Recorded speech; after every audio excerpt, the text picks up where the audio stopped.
जय माता दी मेरे प्रिय भक्तों। आज हम आपको श्रवण कराएंगे श्री संतोषी माता की व्रत कथा यानी शुक्रवार व्रत की। आज हम आपको एक बहुत ही प्राचीन कथा सुनाने जा रहे हैं। तो माता के प्यारे भक्तों, हमें कमेंट में जय माता दी जरूर लिखिए और हमारे चैनल को सब्सक्राइब करिए। आइए भक्तों, अब हम श्रवण करेंगे माँ संतोषी माता की व्रत कथा।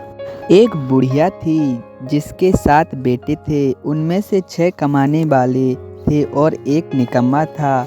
बुढ़िया माँ 6 पुत्रों को रसोई बनाकर खिलाती और जो कुछ शेष बचता था उसे 7वें निकम्मे बेटे को खिलाती थी। परंतु वह बहुत भोला भाला था। एक दिन वह अपनी बहू से बोला, देखो मेरी माँ का मुझ पर कितना अपार प्रेम है। वह बोली, क्यों नहीं, सबका जूठा बचा हुआ भोजन तुमको खिलाती है। वह बोला, ऐसा कभी नहीं हो सकता है। मैं जब यह अपनी आँखों से देख नहीं लूँगा तब तक नहीं मान सकता। कुछ दिनों बाद बड़ा त्योहार आया। घर में 7 प्रकार का भोजन और चूरमे के लड्डू बने। वह जांचने को सिर दर्द का बहाना कर पतला कपड़ा सिर पर ओढ़े रसोई में सो गया। वह कपड़े में से सब देखता रहा। 6 भाई भोजन करने आए। उसने देखा माँ उनके लिए सुंदर आसन बिछा नाना प्रकार की रसोई परोसी और उन्हें आग्रह करके जिमाया। वह देखता रहा। 6 भाई भोजन करके उठे। तब माँ ने उनकी झूठी थालियों में से लड्डुओं के टुकड़े उठाकर लड्डू बनाया। झूठन साफ कर बुढ़िया माँ ने पुकारा, बेटा 6 भाई भोजन कर गए हैं, अब तू ही बाकी है, उठना, कब खाएगा। वह कहने लगा, माँ मुझे आज भूख नहीं लगी है, मैं अब परदेश जा रहा हूँ। बुढ़िया माँ बोली, कल जाता हो सो आज ही चला जा। यह कहकर घर से निकल गया। चलते समय पत्नी की याद आई। वह गौशाला में उपले थाप रही थी। वहाँ जाकर बोला, हम जाबेंगे परदेश को, आबेंगे कुछ काल, तुम रहियो संतोष से, धर्म आपनो पाल। बहू बोली, जाओ पिया आनंद से, हमेरा सोच हटाए, राम भरोसे हम रहें, ईश्वर तुम्हें सहाय। लड़का बोला, देव निशानी आपनी, देख धरूं मैं धीर, सुध मत हमारी बिसारियो, रखियो मन गंभीर। वह बोला, मेरे पास तो कुछ भी नहीं है, यह अंगूठी है सो ले लो और अपनी कुछ निशानी मुझे दो। वह बोली, मेरे पास क्या है, यह गोबर भरा हाथ है। यह कहकर उसकी पीठ पर गोबर के हाथ की थाप लगा दी। वह चल दिया। चलते चलते दूर देश में पहुंचा। वहां एक साहूकार की दुकान थी। वहां जाकर कहने लगा, भाई मुझे नौकरी पर रख लो। साहूकार को आदमी की ज़रूरत थी। वह बोला, रह जाओ। लड़के ने पूछा, तनख्वाह क्या दोगे? साहूकार ने कहा, काम देखकर दाम मिलेंगे। साहूकार को नौकरी मिली। वह सवेरे से शाम तक नौकरी बजाने लगा। थोड़े दिनों में दुकानदार के 7-8 नौकर थे। वे सब चक्कर खाने लगे कि यह बहुत होशियार बन गया है। सेठ ने उसका काम देख 3 महीने में ही उसे आधे मुनाफे का हिस्सेदार बना लिया। वह कुछ वर्षों में नामी सेठ बन गया और मालिक सारा कारोबार उस पर छोड़कर बाहर चला गया। अब बहू पर क्या बीती सो सुनो। सास ससुर इसे दुख देने लगे। सारी गृहस्थी का काम करावें, उसे लकड़ी लेने जंगल में भेजें। इतने पर भी घर में जो भूसी निकलती थी उसकी रोटी बनाकर रख दी और फूटे नारियल की नरेली में पानी। इस प्रकार दिन गुजरते रहे। एक दिन वह लकड़ी लेने जा रही थी कि रास्ते में बहुत सी स्त्रियां संतोषी माता का व्रत करती मिल गईं। उन्हें देखकर वह वहां खड़ी होकर कथा सुनने लगी और पूछने लगी, हे बहनों, तुम किस देवता का व्रत कर रही हो? इसके करने से क्या फल मिलता है? मुझे भी विस्तार पूर्वक बताइए। व्रत करने की क्या विधि है? तब वह स्त्रियां बोली, सुनो, यह संतोषी माता का व्रत है। इसके करने से निर्धनता और दरिद्रता का नाश होता है। लक्ष्मी घर में आती है और मन की चिंताओं का नाश होता है। घर में सुख आने से मन को प्रसन्नता और शांति मिलती है।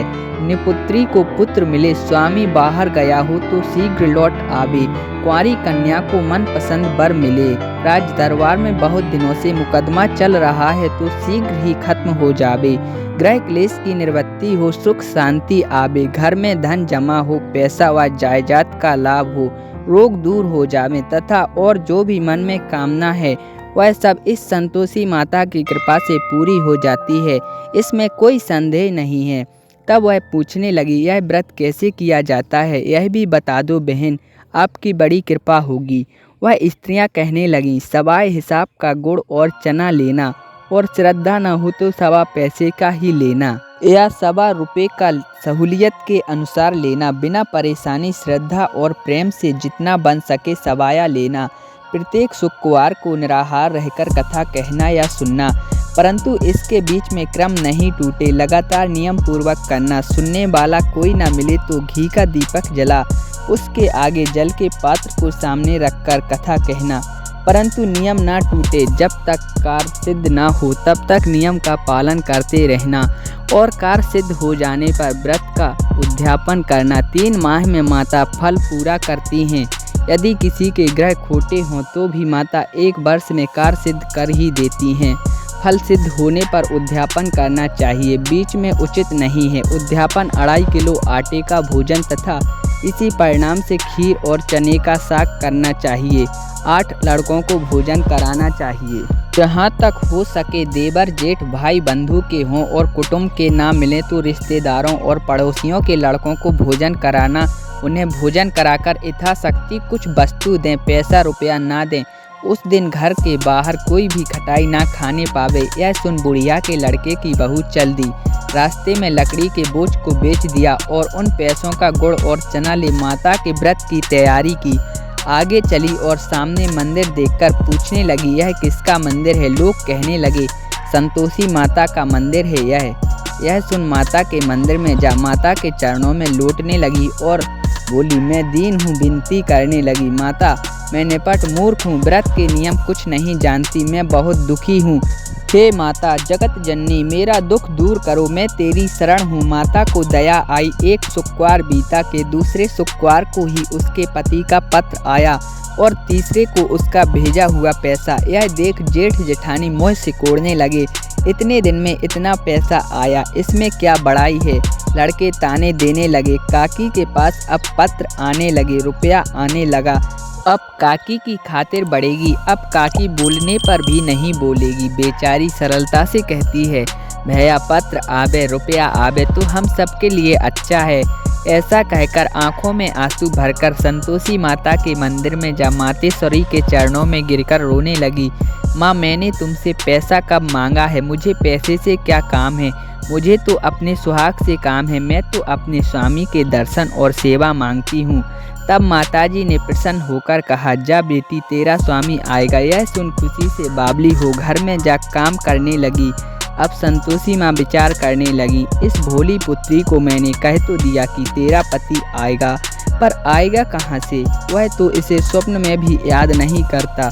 उसे याद दिलाने के लिए मुझे जाना पड़ेगा। इस तरह माताजी उस बुढ़िया के बेटे के पास जा स्वप्न में प्रकट हो कहने लगी, साहूकार के बेटे सो रहा है या जागता है? वह कहने लगा, माता सोता भी नहीं जागता भी नहीं हूँ, बीच में ही हूँ, कहो क्या आज्ञा है? माँ कहने लगी, तेरे घर बार है या नहीं? वह बोला, मेरा सब कुछ है माता, माँ बाप है, भाई बहन है, बहू है, क्या कमी है? माँ बोली, भोले पुत्र तेरी बहू घोर कष्ट उठा रही है। तेरे माँ बाप उसे बहुत दुख दे रहे हैं, वह तेरे लिए तरस रही है, तू उसकी सुधि ले। वह बोला, माता जी यह मुझे मालूम है, परंतु जाऊं कैसे? परदेश की बात है, लेन देन का कोई हिसाब नहीं है, कोई जाने का रास्ता नजर नहीं आता है, कैसे जाऊं? माँ कहने लगी, मेरी बात मान, सवेरे नहा धोकर संतोषी माता का नाम ले, घी का दीपक जला, दंडवत प्रणाम कर दुकान पर जा बैठ। देखते देखते तेरा सब लेन देन चुक जाएगा। सांझ होते होते धन का भारी ढेर लग जाएगा। अब वह सवेरे बहुत जल्दी उठ भाई बंधु से अपने सपने की बात कहता है। वे सब उसकी अनसुनी कर दिल लगी उड़ाने लगे। कहीं सपने भी सच होते हैं। एक बूढ़ा बोला, देख भाई मेरी बात मान, इस प्रकार साँच झूठ के बदले देवता ने जैसा कहा है वैसा करने में तेरा क्या जाता है? अब बूढ़े की बात मानकर वह नहा धोकर संतोषी माता को दंडवत प्रणाम कर घी का दीपक जला, दुकान पर जा बैठता है। थोड़ी देर में क्या देखता है कि देने वाले रुपया लाने लगे। कोठे भरे सामानों के खरीदार नगद दाम दे सौदा तय करने लगे और शाम तक धन का ढेर लग गया। मन से माता का नाम ले चमत्कार देख प्रसन्न हो घर ले जाने के वास्ते गहने, कपड़ा और सामान खरीदने लगा और यहाँ के काम से निपट तुरंत घर को रवाना हुआ। वहाँ बहू बेचारी जंगल में लकड़ी लेने जाती है और लौटते समय माता जी के मंदिर में विश्राम करती है, क्योंकि वह तो उसके रुकने का स्थान ठहरा। धूल उड़ती हुई देख वह माता जी से पूछती है, हे माता, यह धूल कैसे उड़ रही है? माँ कहती है, हे पुत्री, तेरे पति आ रहे हैं आज। अब तू ऐसा कर कि लकड़ियों के 3 बोझ बना ला। एक नदी के किनारे रख और दूसरा मेरे मंदिर पर और तीसरा अपने सिर पर रख। तेरे पति को लकड़ी का गट्ठा देखकर मोह पैदा होगा, तब वह यहाँ रुकेगा और भोजन बना खाकर माँ से मिलने जाएगा। तब तू लकड़ियों का बोझ उठाकर जाना और बीच चौक में गट्ठा डालकर 3 आवाज़ें जोर से लगाना कि सासू जी लकड़ियों का गट्ठा लो और भूसी की रोटी व नारियल के खोपड़े में पानी दो। आज कौन मेहमान आया है? बहुत अच्छा माता जी, बहुत अच्छा। ऐसा कहकर वह प्रसन्न हो लकड़ियों के 3 गट्ठा ले आई और एक नदी पर एक माता जी के मंदिर पर रखा। इतने में ही मुसाफिर आ पहुंचा। लकड़ी सूखी देख उसकी इच्छा उत्पन्न हुई कि आज अब यहीं निवास करें और भोजन बना खा पीकर गांव को जाएं। इस प्रकार रुककर भोजन बना विश्राम करके वहां गांव को गया। सबसे प्रेम से मिला। उसी समय बहू सिर पर लकड़ी का गट्ठा लिए मतवाली हो आती है और लकड़ियों का भारी बोझ आंगन में डाल जोर से 3 आवाज़ें देती है, लो सासू जी लकड़ियों का गट्ठा लो और भूसी की रोटी और नारियल के खोपड़े में पानी दो। आज कौन मेहमान आया है? यह सुनकर उसकी सास बाहर आने पर अपने दिए हुए कष्टों को भुलाने हेतु कहती है, बहू ऐसा क्यों कहती है? तेरा मालिक आया है, आ बैठ, मीठा भात खा, भोजन कर, कपड़े पहन। इतने में आवाज़ सुनकर उसका स्वामी बाहर आता है। अंगूठी देख व्याकुल होता है। माँ से पूछता है, माँ यह कौन है? माँ कहती है, बेटा यह तेरी बहू है। आज 12 वर्ष हो गए हैं जब से गया है, तब से सारे गांव में जानवर की तरह भटकती है। घर का कामकाज करती नहीं, 4 समय आकर खा जाती है। अब तुझे देखकर भूसी की रोटी और नारियल के खोपड़े में पानी मांगती है। वह लज्जित होकर बोला, ठीक है माँ, मैंने इसे भी देखा और तुम्हें भी देखा। अब मुझे दूसरे घर की ताली दो, मैं उसमें रहूँगा। तब माँ बोली, ठीक है बेटा, तेरी जैसी मर्जी हो। यह कहकर ताली का गुच्छा पटक दिया। उसने ताली लेकर दूसरे मकान में जा तीसरे मंजिल के ऊपर एक कमरा खोलकर सारा सामान जमाया। एक दिन वहाँ राजा के महल जैसा ठाठ बन गया। अब क्या था, वह दोनों सुख भोगने लगे। इतने में अगला शुक्रवार आया। उसने पति से कहा, मुझे संतोषी माता के व्रत का उद्यापन करना है। उसका पति बोला, बहुत अच्छा, बड़ी खुशी से कर लो। तुरंत ही उद्यापन की तैयारी करने लगी। जेठ के लड़कों को भोजन के लिए कहने गई।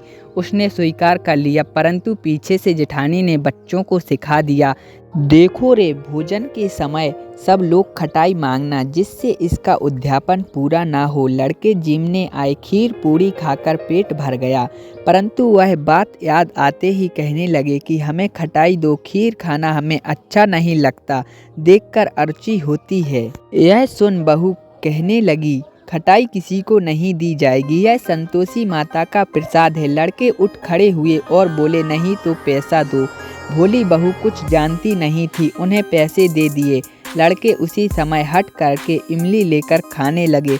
यह देख बहू पर माताजी ने कोप किया। राजा के दूत उसके पति को पकड़ कर ले गए। बहू को यह बात सहन नहीं हुई। वह रोती रोती माताजी के मंदिर को गई और कहने लगी, माताजी यह तुमने क्या किया? हंसाकर अब क्यों रुलाने लगी? माताजी बोली, पुत्री तूने अभिमान कर मेरा व्रत भंग किया है, इतनी जल्दी सब बातें भुला दी। वह बोली, अब भूल ना होगी माँ, अब यह बताओ वे वापस कैसे आवेंगे? माँ बोली, जा पुत्री, तेरा पति तुझे रास्ते में आता हुआ मिलेगा। वह निकली तो मार्ग में उसका पति आता हुआ मिला। वह पूछती है, तुम कहाँ गए थे? तब वह कहने लगी, इतना धन जो कमाया था उसका कर राजा ने मांगा था, वह भरने गया था। वह प्रसन्न होकर बोली, भला हुआ, अब घर पर चलो। घर गए तो कुछ दिन बाद ही शुक्रवार आया। और उसने उद्यापन किया। वह फिर जेठ के लड़कों को भोजन की कहने गई। जेठानी ने लड़कों को सिखा दिया कि तुम भाई पहले की तरह ही खटाई मांगना। लड़के भोजन के समय कहने लगे, हमें खीर नहीं भाती जी, बिगड़ता है, कुछ खटाई खाने को दो। वह बोली, खटाई खाने को नहीं मिलेगी। तब वह ब्राह्मण तथा पड़ोसियों के लड़कों को लाकर भोजन कराकर उन्हें दक्षिणा में एक एक फल दिया। संतोषी माता प्रसन्न हुई। 90 मास में उसके चंद्रमा के समान सुंदर पुत्र हुआ। वह पुत्र को लेकर प्रतिदिन माता जी के मंदिर को जाने लगी। माँ ने सोचा कि यह रोज आती है, आज मैं इसके घर चलूं। यह विचार कर माता ने भयानक रूप बनाया। गुड़ चने से सना मुख, ऊपर से सूर के समान होंठ, उस पर मक्खियां भिनभिना रही थीं। देहरी पर पांव रखते ही उसकी सास चिल्लाई, देखो रे देखो, कोई चुड़ैल चली आ रही है, लड़कों इसे भगाओ, नहीं तो यह किसी को खा जाएगी। लड़के उठकर भागने लगे, चिल्लाकर खिड़की बंद करने लगे। बहू रोशनदान में से देख रही थी। प्रसन्नता से पगली बन चिल्लाने लगी, आज मेरी माताजी मेरे घर आई हैं, आज मेरी माताजी मेरे घर आई हैं। वह बच्चे को दूध पीने से हटाती हैं। इतने में तो उसकी सास का क्रोध टूट पड़ा। इतने में माँ के प्रताप से लड़के ही लड़के नजर आने लगे। वह बोली, माँ जिसका मैं व्रत करती हूँ यह वही संतोषी माता हैं। इतना कहकर झट से सारे घर के किवाड़ खोल दिए। सबने माताजी के चरण छुए। इस प्रकार माताजी प्रसन्न हुई। उस सास बहू को प्रसन्न होकर माताजी ने जैसा फल दिया वैसा माता हम सबको दो। जो उसकी कथा को पढ़े उनके मनोरथ पूर्ण हो। बोलो संतोषी माता की जय।